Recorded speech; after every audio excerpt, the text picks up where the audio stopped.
ये कहानी सुनने के बाद आप रात में खिड़की की तरफ देखने से डरेंगे, और अगर खिड़की खुली हो तो शायद जिंदगी की आखिरी रात हो। उस रात सब कुछ बहुत शांत था, न ज्यादा ठंड न गर्मी, एकदम बेअसर सी हवा चल रही थी।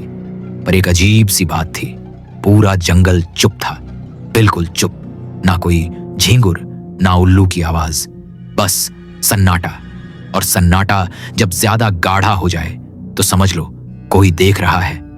मेरा नाम सौरभ है, और ये जो आप सुनने जा रहे हैं ये मेरी जिंदगी का वो हिस्सा है जिससे मैं चाहकर भी पीछा नहीं छुड़ा पाया।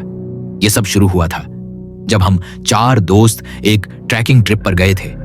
मैं, रौनक, पाखी और विशाल। हम सब बचपन के दोस्त थे और हर साल किसी नए जंगल या पहाड़ पर घूमने जाया करते थे। पर इस बार हमने जो जगह चुनी वो थी कोहरी घाटी।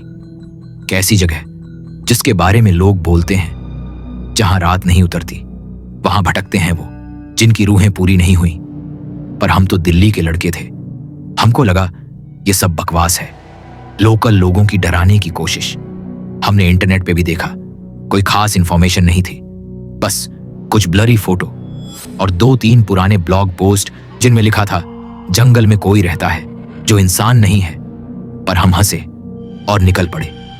पहला दिन हमने टेंट लगाया, बोन फायर जलाया और मजाक मस्ती शुरू कर दी। पाखी गिटार लेकर बैठी थी और रौनक तो हमेशा की तरह बियर लेकर मूड में था। सब कुछ एकदम नॉर्मल लग रहा था। लेकिन फिर रात को करीब 2 बजे कुछ आवाजें आने लगी। कचक, कड़क, कच कच। शुरू में लगा कोई जानवर होगा, फिर आवाज और पास आने लगी। सांप? नहीं, कोई और है, बहुत भारी चल रहा है। हम सब बाहर निकले टॉर्च लेकर, लेकिन कोई नहीं था। पर जमीन पे पंजों के निशान थे और वो इंसानी नहीं थे।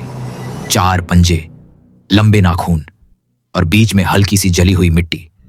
विशाल ने मजाक में कहा, लगता है जुरासिक पार्क का गेस्ट आ गया है। पर मेरी रूह कांप गई थी। दूसरा दिन हमने तय किया कि थोड़ा अंदर जाएंगे जंगल में ट्रैकिंग के लिए। जैसे जैसे हम अंदर जाते गए पेड़ काले होते गए, न धूप आ रही थी न हवा, बस अजीब सी घुटन। रास्ते में हमें एक पुराना टूटा हुआ मंदिर मिला। मंदिर के बाहर एक बोर्ड लटक रहा था, मत बुलाओ उसे, वो भूला नहीं है। पाखी बोली, किसे नहीं बुलाना है?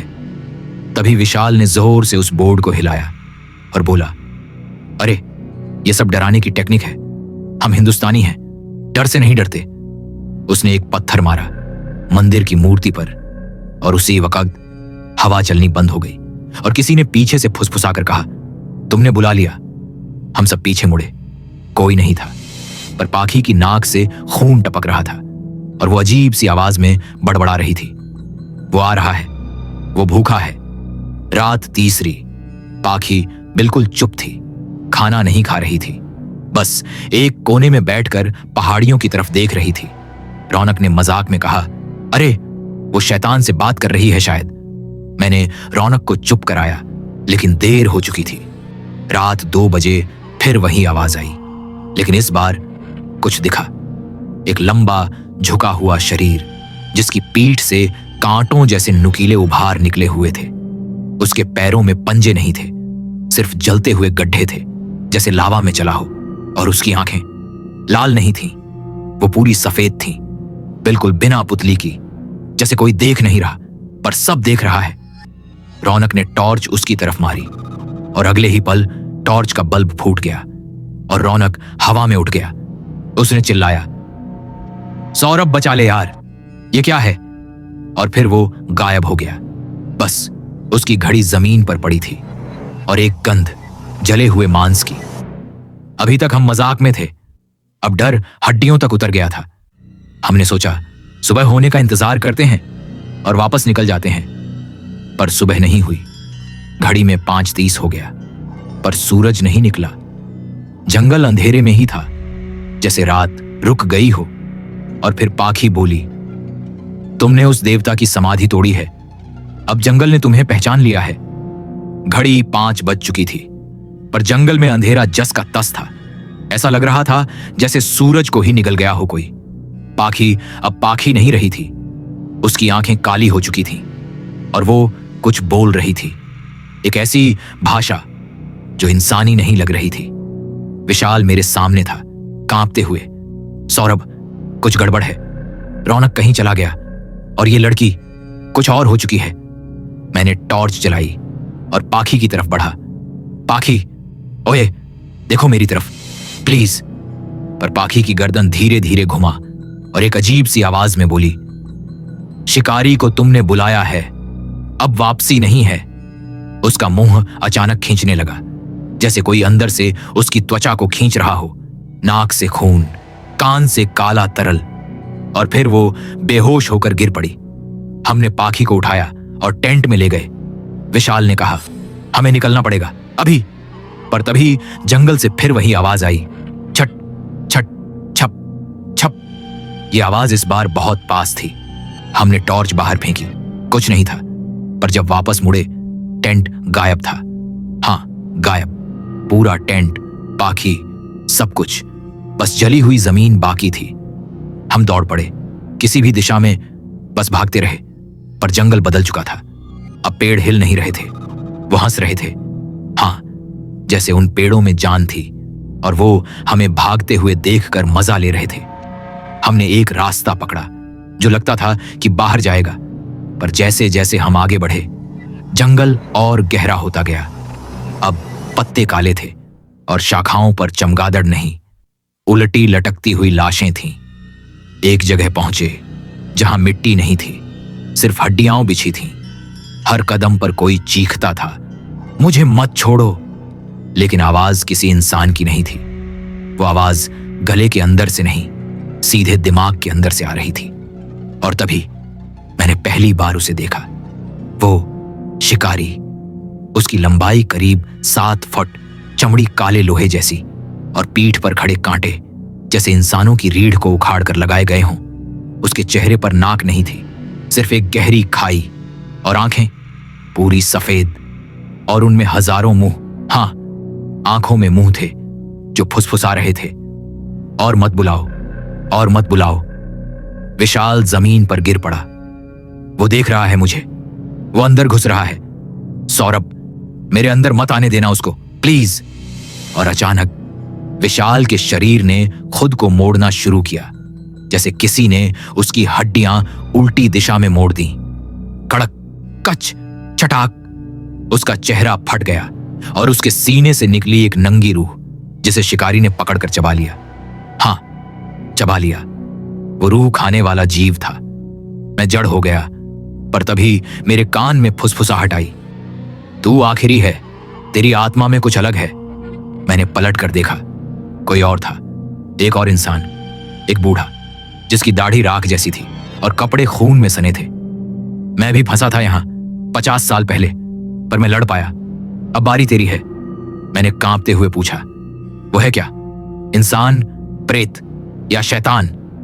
बूढ़ा बोला, वो शिकारी है। वो सिर्फ शरीर नहीं खाता, वो आत्मा चबाता है, और जो आत्मा अधूरी होती है वो जिंदा रह जाती है उसके भीतर। और तभी एक डरावनी चीख गूंजी। हा! बूढ़ा भागा और बोला, अब मत रुकना, नहीं तो तू भी रौनक और विशाल जैसा बन जाएगा। मैं भागा, भागता गया, लेकिन अब जंगल घूम रहा था। हर पेड़, हर रास्ता वापस उसी जगह ला रहा था जहां शिकारी खड़ा था, और उसके दांतों से अभी भी कोई रूह लटक रही थी। मैं दौड़ रहा था, पर पैर अब जवाब दे रहे थे। हवा भारी थी, जैसे हर सांस के साथ कोई धुआं मेरे अंदर भर रहा हो, और उस धुएं में एक चेहरा था, रौनक का। उसकी आंखें जल रही थीं और वो चिल्ला रहा था, तू आया क्यों यहां, हमें क्यों मारा? मैं चौंक कर गिरा और जमीन से टकराते ही देखा, मेरी हथेली पर गोदना बन चुका था, एक निशान 4 पंजों का, जैसे किसी ने जलाकर छाप दिया हो। अब जंगल ने मुझे भी चुन लिया था। अचानक पीछे से आवाज आई, अब बच नहीं सकता, तू अब उसका हिस्सा बन गया है। मैंने पलट कर देखा, पाखी, लेकिन वो पाखी नहीं थी।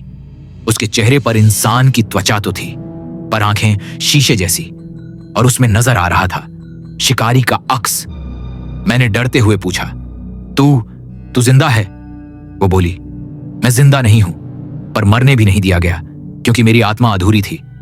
और तभी उसके शरीर से धुआं निकला और मेरी आंखों में समा गया। अचानक मेरे सामने एक पुराना समय खुल गया। साल 1854।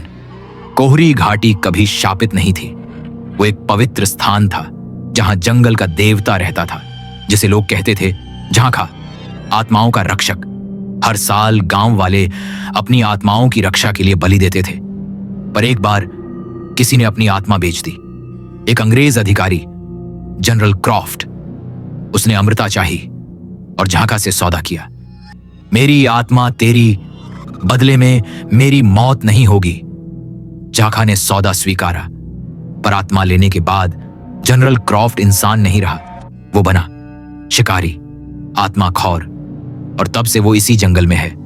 हर वो इंसान जो अंदर आता है, अगर उसकी आत्मा अधूरी हो, पछतावा, लालच, डर या झूठ से भरी, तो शिकारी उसे पकड़ लेता है और खा जाता है।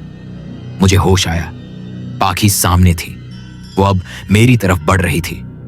उसकी आवाज कही थी जैसे एक साथ 50 पाखियां बोल रही हों। तू यहां क्यों आया सौरभ? तू कौन सा राज छुपा रहा है? मैं पीछे हटा, लेकिन मेरी पीठ किसी ठंडी चीज से टकराई। मैंने मुड़कर देखा। शिकारी बिल्कुल पास। उसकी सफेद आंखें अब मेरी यादों में घुस रही थी। मेरी मां की चीखें, वो कार एक्सीडेंट जिसमें मैंने झूठ बोला था। मैं ड्राइव नहीं कर रहा था, पर किया था। मां की आत्मा अब उसकी आंखों में थी। वो मुझे घूर रही थी और कह रही थी, झूठ की कीमत चुकानी होगी। अब मुझे समझ आया, मेरी आत्मा भी अधूरी है। शिकारी ने मेरा गला पकड़ा और कहा, अब तू भी मेरा अंश बनेगा। पर तभी एक तेज आवाज आई, नहीं, अभी नहीं। वो बूढ़ा फिर प्रकट हुआ, पर अब वो भी इंसान नहीं लग रहा था। उसके गले पर वही गोदना था, 4 पंजों वाला, पर उल्टा। वो बोला, मैं उसका हिस्सा बन चुका हूं, पर तेरी आत्मा में अब भी जिंदा कुछ है। माफी। अगर तू खुद को माफ कर दे, तब वो तुझे पूरी तरह निगल नहीं सकता। शिकारी पीछे हटा, गुस्से में चीखा, झूठ, कोई माफी नहीं, सब अधूरे हैं, सब मेरे हैं। और तभी मैं जोर से चिल्लाया, हां, मैं दोषी हूं, पर मैं अब खुद को सजा दे चुका हूं। तू मुझे खा नहीं सकता, क्योंकि मैं अब अधूरा नहीं, तैयार हूं। जंगल कांप उठा, पेड़ों की शाखाएं हिलने लगीं, आकाश लाल हो गया और शिकारी चीखता हुआ गायब होने लगा। उसके भीतर से वो सब रूहें निकलने लगीं, रौनक, विशाल और मां। मैं बेहोश हो गया। जब होश आया, मैं हॉस्पिटल में था। मुझे लोकल पुलिस ने पाया था, अकेले जंगल के बाहर।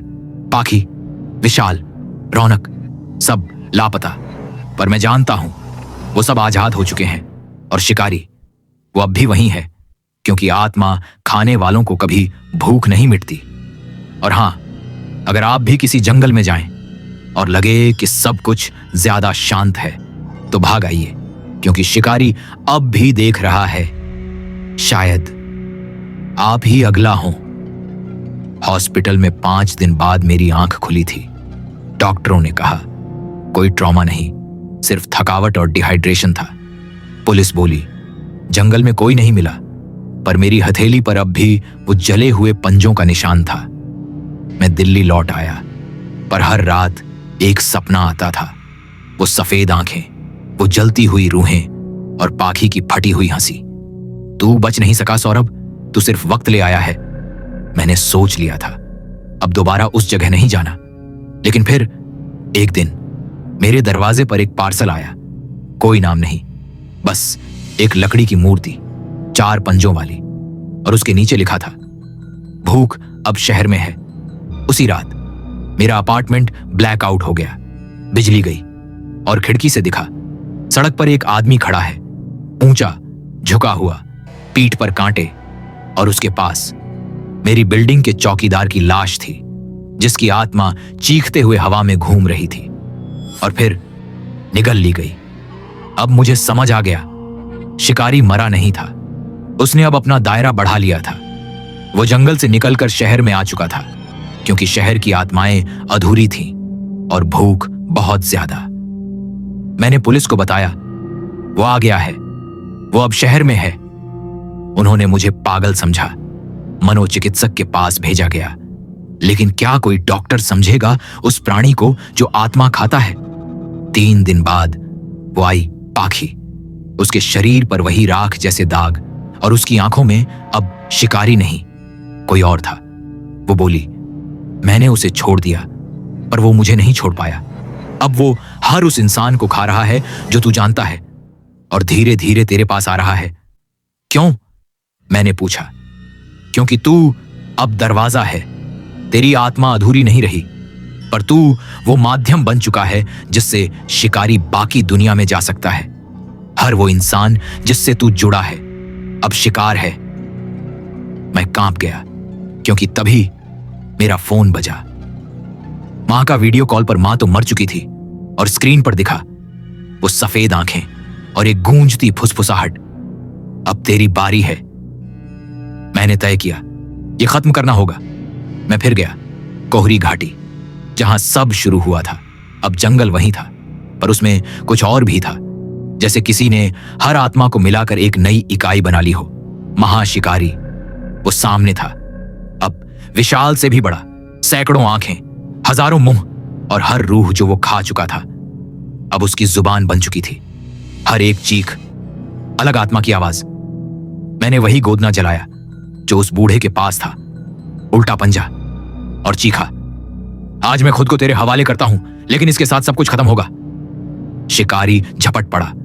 उसने मेरी छाती फाड़ी, मेरी आत्मा खींची, पर जैसे ही उसने निगलने की कोशिश की, आत्मा जलने लगी, क्योंकि अब मैं खुद को पूरी तरह स्वीकार चुका था। शिकारी चीखा, कांपे और जल उठा। उसकी हजारों आत्माएं हवा में घूमी और धीरे धीरे आजाद हो गईं। फिर अंधेरा हो गया, सब शांत।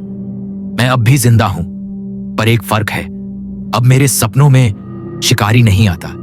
अब मैं खुद दूसरों के सपनों में जाता हूं, क्योंकि जब तुम किसी शिकारी की आंखों में झांकते हो तो वो आंखें तुम्हारे भीतर कुछ छोड़ जाती हैं। और अगर ये कहानी आपने ध्यान से सुनी है तो अब आप भी उससे जुड़े जा चुके हैं। अगर आज रात खिड़की खुली रह जाए और आपको लगे कोई देख रहा है, तो जान लो, शिकारी अब तुम्हारे शहर में है।